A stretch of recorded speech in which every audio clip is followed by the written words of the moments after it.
Qu'est-ce qui motive votre soutien à la chaire Organisation ouverte? Alors on accepte volontiers la question, on va essayer d'y répondre le mieux possible. Pourquoi on a décidé de s'engager dans la chaire E2 ? C'est un petit peu ce que j'ai dit. Je trouve que... Alors d'abord, cette chaire, elle est venue en continuité de la chaire e-Open, qui était une chaire très centrée sur l'organisation ouverte, qui nous avait déjà beaucoup aidé à progresser. Et cette chaire, elle est arrivée au moment où on se pose énormément de questions par rapport justement à notre modèle managérial, à notre modèle de leadership, à notre modèle de fonctionnement, pour arriver à créer un fonctionnement d'entreprise qui soit harmonieux et efficace. Et aujourd'hui, c'est ce que j'ai un petit peu dit pendant la conférence, force est de constater que les modèles anciens ne marchent plus bien et qu'on est un petit peu désemparé face à ça. On est ravis de soutenir la chaire.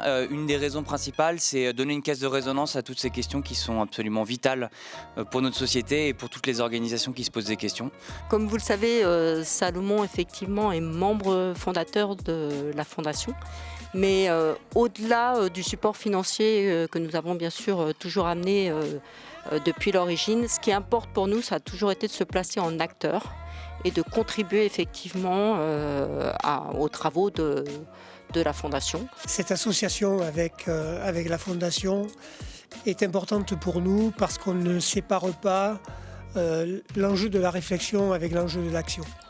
Et cette proximité donc entre la réflexion théorique, le modèle et ce qui se passe sur le terrain est pour nous importante et l'un nourrit l'autre.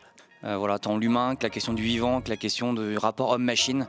On est dans une société qui bouge énormément et il y a besoin d'avoir de la prise de hauteur, ce que j'appelle moi un regard méta sur nos organisations et la recherche va le permettre. Notre travail, c'est d'accompagner les collectivités sur le champ des ressources humaines et donc forcément toutes les mutations, qu'elles soient climatiques, technologiques, démographiques, nous intéressent et mailler nos travaux, notre pensée, nos accompagnements avec des travaux de recherche est pour nous fondamental parce qu'on estime qu'on ne pourra pas être au mieux de nos accompagnements si on n'essaye pas de comprendre, d'objectiver, d'argumenter, de documenter en fait tout ce qui est un peu plus scientifique autour de nous.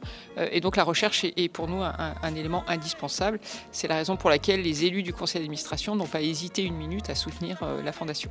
Ce lien entre l'humain, le vivant et les machines, je trouve que c'est effectivement les trois acteurs clés ou les trois points clés aujourd'hui qu'on a dans l'organisation qui sont plutôt aujourd'hui, j'ai presque envie de dire, des pôles qui se repoussent plutôt qu'ils s'attirent. Moi, ce que j'attends, c'est de nous amener de la diversité, de nous amener de nouvelles perspectives, de nous aider à réfléchir, à nous faire réfléchir pour arriver à ce qu'on se remette en cause.